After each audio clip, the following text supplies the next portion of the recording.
नाज़रीन, होली रंगन जो त्यौहार मोहब्बतुनि भरियो ॾिणु आहे। हिन ॾिण ते हिक ॿिए मथां रंगनि जी वर्खा करे नफ़रतुनि खे मात ॾिनी वेंदी आहे।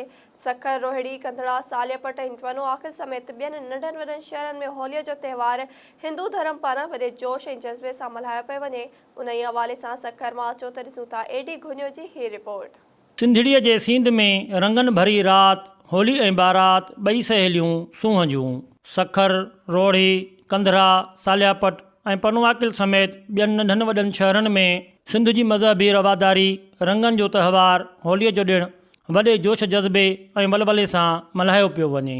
रोडीअ जे वसण घोट मंदरु अंदरि हिंदू पंचायत जे मुखी विकी कुमार पारां रंगनि सां भरियल सुनहरी तक़रीब मुनक़द कई वई।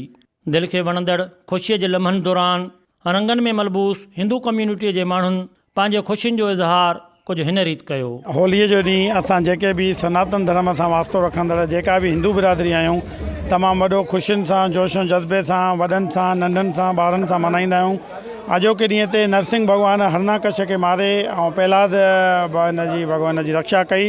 ऐं अॼोको ॾींहुं तमामु घणो असां सभिनी जे लाइ ॾिसो न, नंढड़ा ॿार हुजनि, यंगस्टर्स हुजनि या ॿुढड़ा हुजनि, जेके बि हुजनि, सभिनी लाइ हिकिड़ो ख़ुशीअ जो ॾींहुं हूंदो आहे। अॼु असांजे होलीअ जो त्यौहार आहे जेको सदियुनि खां मल्हायो थो वञे।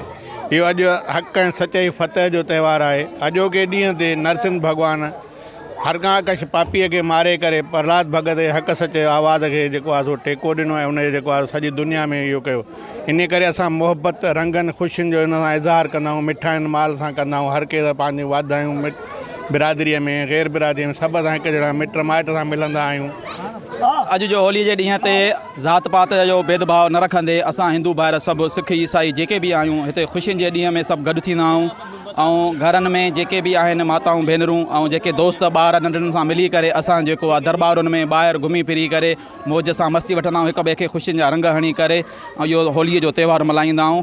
ऐं असांखे ॾाढी ख़ुशी थींदी आहे त अहिड़ा माहौल ऐं जेको आहे परिवार सां मिली करे इहो साल जो जेको ॾींहुं थींदो आहे। होलीअ जो त्योहार मोहबतुनि भरियो ॾींहुं आहे। अॼोके ॾींहं ते जेको आहे त हिक ॿिए मथां रंगनि जी वर्खा करे मोहबत जो जेको इज़हार कयो वेंदो आहे ऐं जेका नफ़रत आहे उनखे जेका मात ॾिनी वेंदी आहे। कैमरामैन अनवर हुसैन ख़ासकेली सां एडी घुञो, SS न्यूज़, सखर। गंबट भरिसां ॻोठ भाॻियल जूणे जो रहवासी पीपी जो पुराणो जियालो बीमारीअ जे बिस्तरे ते बेयारो मददगार पियल चूंडियल नुमाइंदनि ऐं वस वारनि खे मदद करण जी अपील कई आहे। गंबट भरिसां ॻोठ भाॻियल जूणे जो रहवासी पीपी जो पुराणो जियालो अलू अब्दुल रहीम जूणे जो गुज़िरियल हिकु महीने खां अधरंग जी बीमारीअ सबबि घुमण फिरण खां लाचार बीमारीअ जे बिस्तरे ते पियल आहे। सितम ज़र्फ़ी इहा आहे त हिन महल ताईं को बि पीपी जो चूंडियल नुमाइंदो, गंबट तालके जो नामज़द चेयरमैन ऐं ॿियो को बि पीपी अॻवान संदसि हाल पुछण बि न आयो आहे। हिन पीपी अॻवान हाजी अब्दुल लतीफ़ शेख, MPA नईम अहमद खरल, MNA जावेद अली शाह, वॾे वज़ीर सैयद मुराद अली शाह, पीपी चेयरमैन बिलावल भुट्टो ज़रदारी ऐं ॿियनि वस वारनि खे मदद करण जी अपील कई।